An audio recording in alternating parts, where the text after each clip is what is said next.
Wayne, chairman of Wayne Enterprises and philanthropist, is about to make yet another legendary contribution to Gotham City. Gotham Observatory, Bane. And step on it. Step.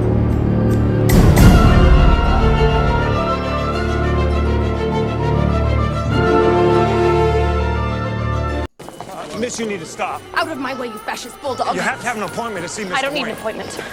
Miss, you're not authorized to be up here. Look, she doesn't have a pass, sir. A little overly protective, but you're not going to hurt me, are you, miss? Doctor Pamela Isley. Doctor? What can I do for you? Actually, I already work for you, or did. Your arboreal preservation project in South America. We cut our funding. There was a conflict of ideologies. Dr. Woodrow was a lunatic. I see you knew him. Yes, I did. That lab burned to the ground last week. I'm glad you managed to escape.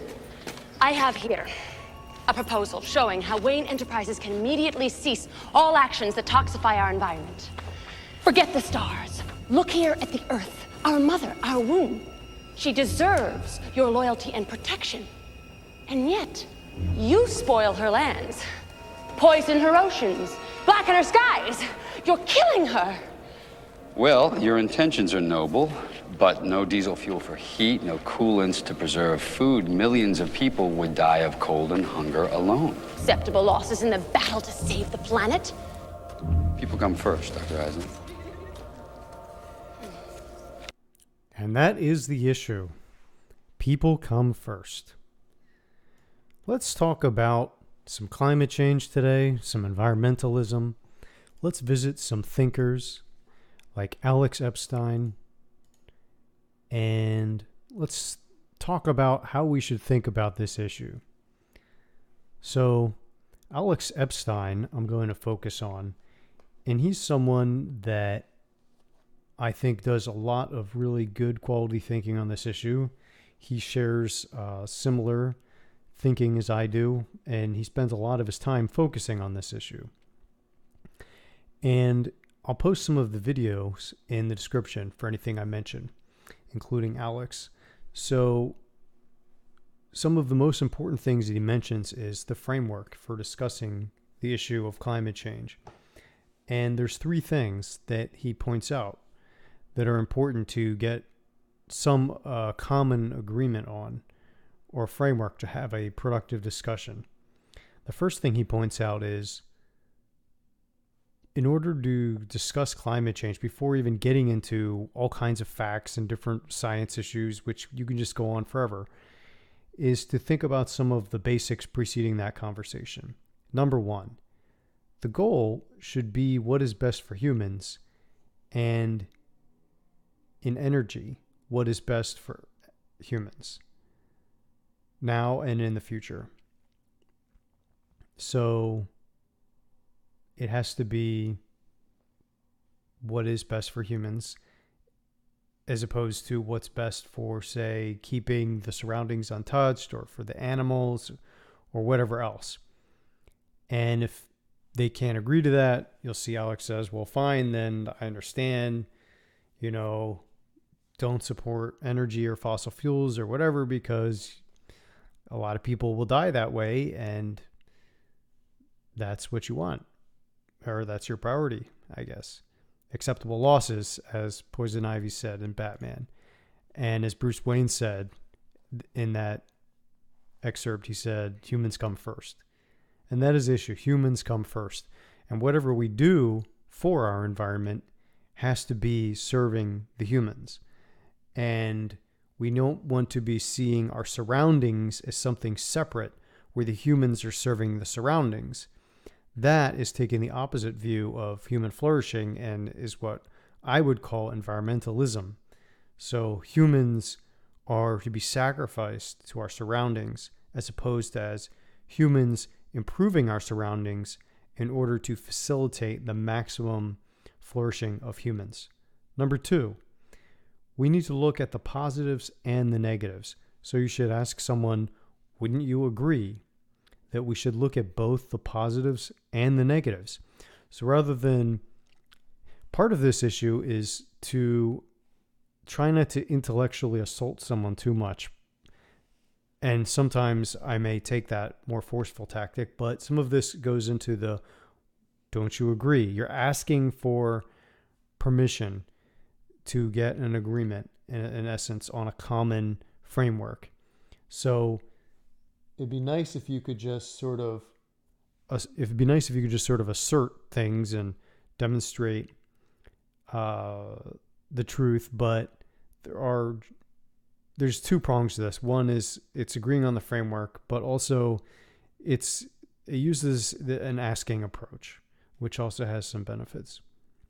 So you need to look at, say, if it's fossil fuels, don't you think we should look at both the positives and the negatives? Isn't that fair? And number 3, we need to be precise. Don't you think we need to be precise? So in our thinking, if our thinking is going to be clear, we need to be precise about what we mean. If this is an important issue, we need to have high resolution thinking. As I have some people have called, I think Jordan Peterson even used that term once about low resolution thinking. But we need to be accurate and precise and clear about our terms, what we're talking about, and be specific. So I'm going to stop here for a moment to play another clip just for fun. You might recognize this one. See if you know what this is. We didn't listen! Stan, get in the car! We have to evacuate! We didn't listen! We didn't listen! We didn't listen! So that was from South Park, and that was making fun of the climate change. And everyone just running around with some invisible thing chasing them, and it's so deep in their heads that they're convincing themselves that climate change is getting them, like some invisible monster. But anyway, so if I could throw in one other person in here, there is Dan Peña. Let him answer. Okay. In 2011, my wife and I were in Antarctica, renewing our vows. I have the money, and global warming happens, and water. If that's the case, that scenario over the next 40, 50 years. Yeah, That's the best scenario. It's most likely not going to be a problem. Now, my direct answer to your question, if that were really true, which you believe, and let's climate change. I messed up the editing there. I'm sorry. But Dan Peña is responding and he's saying, this woman in the audience says, if the climate change catastrophe is really true, and he mentions some things, this is not the most important thing, but he mentions some financial things. Let's just for a moment say that it is true. That means that the best scenario vis-a-vis global warming is about 10 feet raise in water. That's the best scenario over the next 40, 50 years. That's the best scenario. The worst scenario is about 100 feet. But let's just take the 10 feet. If the water on the planet is going to rise up 10 feet, that means the southern part of the United States is gone. England is gone. Most of Europe is gone. And I can go, most of Central America is gone. Okay. If that's the case, let's just take Florida, for example, which is one of the fastest growing beachfront condominiums on the planet.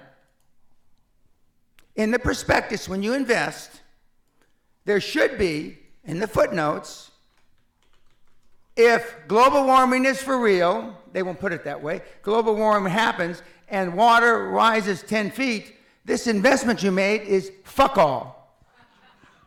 Not one single investment prospectus written since 2000, this century, has alluded to global warming. Not one motherfucker. If it were really true, the banks wouldn't invest. The banks wouldn't finance. Not one motherfucking condominium. So the people that have the money, and I'm jealous of the Vice President, Gore, which Sally and I rode on a plane from South America with a few years ago. I am jealous he came up with a scam before I did. Because the financial institutions, the banks of this world know it's not going to happen. Otherwise, you couldn't get a goddamn loan in London. You know those 30, 40-year mortgages? The world will be over by then. Is Barclays Bank going to give you a motherfucking loan? With the greatest respect, ma'am, it's the greatest fraud that's been perpetrated on mankind this century. As he says, in the cosmos of time, it's not a fart in the wind. But there's a lot of different things you can look at the issue, and Alex brings in the framework, and then there's also some basic scientific and human statistical facts to just think about it. But, you know, just generally for any issue, I think it helps to do a sanity check and just check a few basic facts and not get caught up in tunnel vision on some specific details. It's important to look at the full context, the big picture. And I think a lot of people have trouble doing that. I mean, to me, it's almost as ridiculous as someone spending trillions of dollars and debating and arguing what's bigger, an ant or the Empire State Building. And they're going into how many millimoles, how many atoms are in the ant, how many atoms are in the Empire State Building, asking you if you have quantum physics credentials because, you know, there's a quantum fluctuation. And it's like, well, wait a second. What is an ant? What do you mean, what is it? Well, isn't it a little insect thing? And haven't I seen that before? And what's an Empire State? Well, an Empire State Building is a big building. Oh, well, how many stories is that? Roughly, I don't know, but roughly, I don't know. It's at least many tens, hundreds of stories tall or something, right? And just a ballpark figure, a sanity check. I mean, seems off that somebody would think an ant could be bigger than the Empire State Building. I mean, there's one way to look at it. It's a sanity check, but it's hard to draw a direct comparison. But I see a lot of that in the climate issue as well. The woman in the audience for Dan Peña, she said, "You people are turning the air into CO2." It's like, well, it's like, hold on. Turning the air into CO2? It's like, there is CO2 in there. It's a trace gas. I mean, maybe we could just quantify a few of these things just to get a little bit more clarity on our thinking here.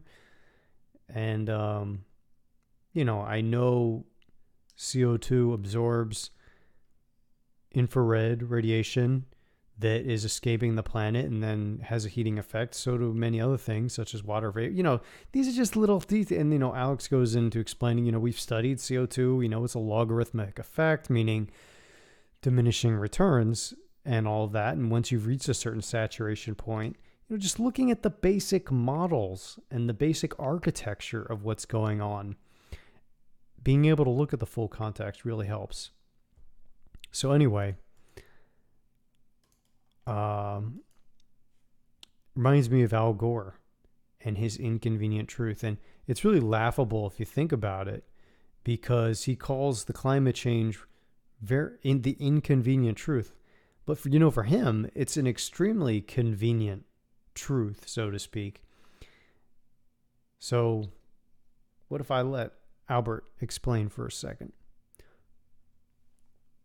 My name is Albert, and I used to believe in capitalism. I was a radical advocate for capitalism, but then I discovered climate. Unfortunately, it turns out climate isn't compatible with capitalism. It's so inconvenient. All right, that was pretty cheap. But in other words, and you see there's a book by a woman named Naomi Klein where she says capitalism is not compatible with the climate and blah, blah, blah.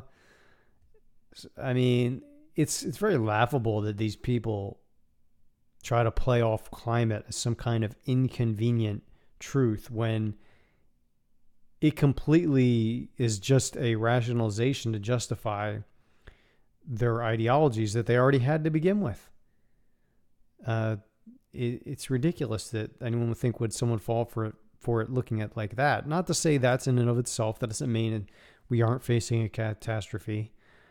They could have certainly came up with some false narrative or catastrophe, and then coincidentally it could just happen to be true. So, you don't want to just discount something, but it gives you reason to be suspicious, and certainly check your facts. Anyway, that's way too long for this video. That's 15 minutes.